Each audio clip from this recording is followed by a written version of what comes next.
Hello everyone, welcome to EduTap. So in today's CAP Foundation series, we'll be discussing the topic RBI Act 1934. तो India में banks को regulate करने के लिए we have Banking Regulation Act and then we have RBI Act 1934 and then Government of India has also some powers for regulating the banking business in India. तो इसमें हम RBI act 1934 की बात करते हैं। इट केम इनटू फोर्स 6 मार्च 1934।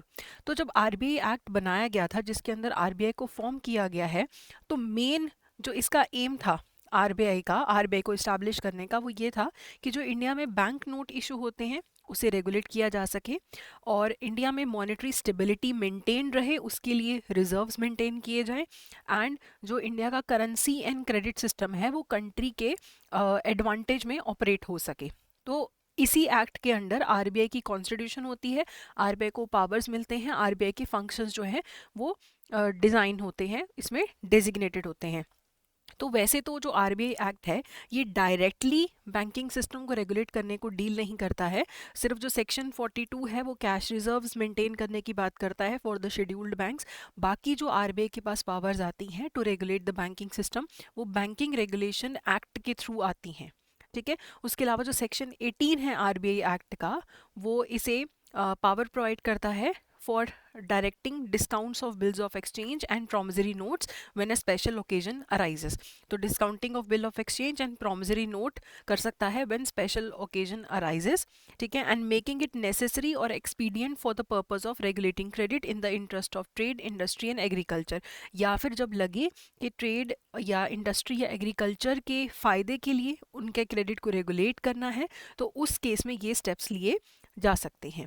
उसके बाद अगर हम आरबीआई एक्ट 1934 के बारे में फर्दर बात करें तो जो जनरल सुपरिटेंडेंस है या जो बिजनेस है आरबीआई का, उसमें उसे रेगुलेट करने का जो मेन पावर है वो central board of directors RBI के पास है। तो सेंट्रल बोर्ड ऑफ डायरेक्टर्स में कौन कौन आते हैं? एक तो गवर्नर है, जो आरबीआई गवर्नर होते हैं वो एक्स ऑफिशियो चेयरपर्सन भी होते हैं सेंट्रल बोर्ड ऑफ डायरेक्टर्स के, और 4 से ज़्यादा फिर डेप्यूटी गवर्नर्स नहीं होते हैं इसके अंदर, which are appointed by the central government. तो आरबीआई गवर्नर और डेप्यूटी गवर्नर को कौन अपॉइंट कर रहा है? सेंट्रल गवर्नमेंट कर रही है। फिर 4 डायरेक्टर्स होते हैं which are nominated by the central government. हर लोकल बोर्ड के लिए 4 लोकल बोर्ड हैं, सबके लिए एक एक डायरेक्टर नॉमिनेट किया जाता है bye the central government. 10 directors अलग से नॉमिनेट होते हैं बाय द सेंट्रल गवर्नमेंट और 2 गवर्नमेंट ऑफिशियल्स नॉमिनेट किए जाते हैं बाय द सेंट्रल गवर्नमेंट। तो ये फॉर्म करता है हमारा जो सेंट्रल बोर्ड ऑफ डायरेक्टर्स है और इसका काफ़ी रोल जो है मॉनेटरी पॉलिसी फॉर्मेशन में भी फिर आता है। अब अगर हम आरबीआई एक्ट के बारे में फर्दर बात करें तो एक होता है टर्म शेड्यूल्ड कमर्शियल बैंक्स। तो जो भी बैंक्स लिस्टेड हैं in the second schedule of the RBI act 1934 उसे इंडिया में शेड्यूल्ड कमर्शियल बैंक्स बोला जाता है, जो सेकेंड शेड्यूल्ड के अंदर लिस्टेड हैं।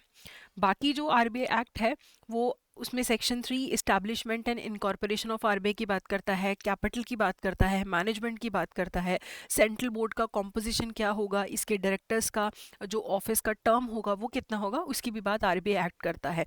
आरबीआई कौन सी ट्रांजेक्शन्स कर सकता है, कौन सी नहीं कर सकता है, आरबीआई को जो बैंक नोट इशू करने का पावर है और किस किस एरिया में सेंट्रल गवर्नमेंट के पास पावर है सेंट्रल बोर्ड को सुपरसीड करने की, उसकी भी बात की जाती है। एंड कहाँ पे कैश रिजर्व मेंटेन करना है उसकी जो पावर डिराइव होती है, जिसमें आरबीआई बैंक्स को बोल सकता है कि आपको कैश रिजर्व मेंटेन करके रखने हैं, उसकी पावर भी आरबीआई एक्ट 1934 से डिराइव करता है। तो जो आरबीआई है कुछ पावर्स वो आरबीआई एक्ट 1934 से डिराइव करता है और कुछ बैंकिंग रेगुलेशन एक्ट के थ्रू करता है। अब आरबीआई सिर्फ बैंक्स को ही रेगुलेट नहीं करता है, इसके अलावा उसके पास एनबीएफसीज को रेगुलेट करने की भी पावर्स हैं।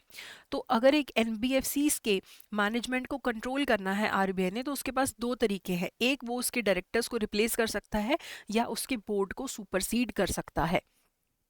अगर कोई ऑडिटर है एक आरबीआई रेगुलेटेड एंटिटी का या किसी एनबीएफसी का जो आरबीआई जिन्हें रेगुलेट करता है, अगर वो ऑडिटर अपनी ड्यूटीज़ ढंग से एक्सरसाइज नहीं करता है तो फिर उसे डिबार कर सकता है आरबीआई। कितने टाइम के लिए? 3 इयर्स के लिए, या रिमूव कर सकता है या डिबार कर सकता है ऑडिटिंग करने के लिए for a period of 3 years. बाकी एनबीएफसीज का अमेलगमेशन, रिकंस्ट्रक्शन या एनबीएफसीज का जो स्प्लिटिंग होना है उसको लेके भी स्कीम्स जो है आरबीआई फ्रेम कर सकता है। और आरबीआई डिमांड कर सकता है एनबीएफसी से कोई भी स्टेटमेंट्स फर्निश करने के लिए, कोई भी इंफॉर्मेशन देने के लिए अपने रिगार्डिंग या अपने ग्रुप ऑफ कंपनीज के रिगार्डिंग उनका इंस्पेक्शन कर सकता है, उनका ऑडिट भी आरबीआई कर सकता है। तो एनबीएफसीज को रेगुलेट करने का पावर भी आरबीआई के पास आता है। तो as a central bank, as an RBI, as an NBFC regulator, उसके पास मल्टीपल पावर्स हैं, मल्टीपल ड्यूटीज़ हैं।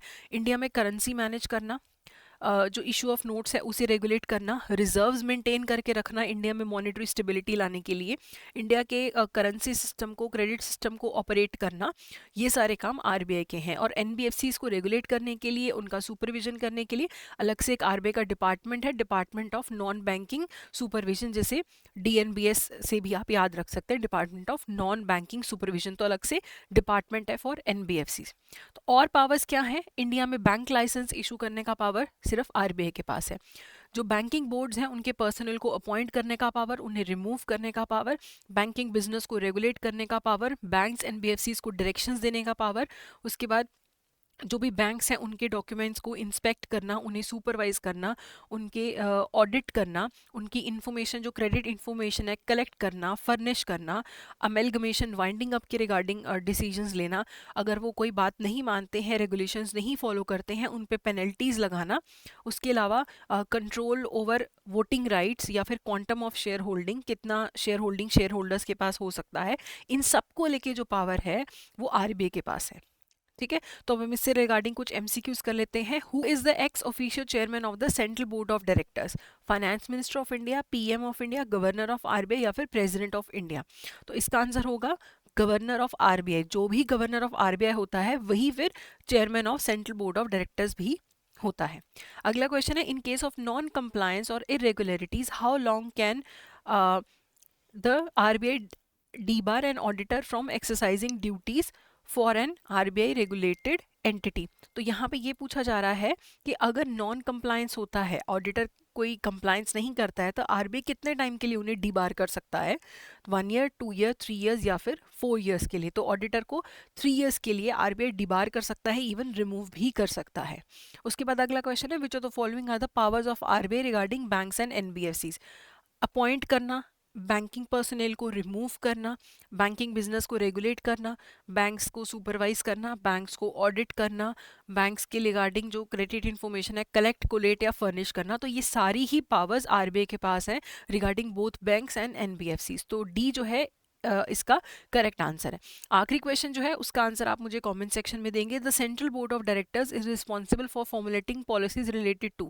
जो सेंट्रल बोर्ड ऑफ डायरेक्टर्स है आरबीआई का, वो किस रिगार्डिंग पॉलिसी बनाता है? Physical policy, monetary policy, industrial policy या फिर फॉरेन पॉलिसी?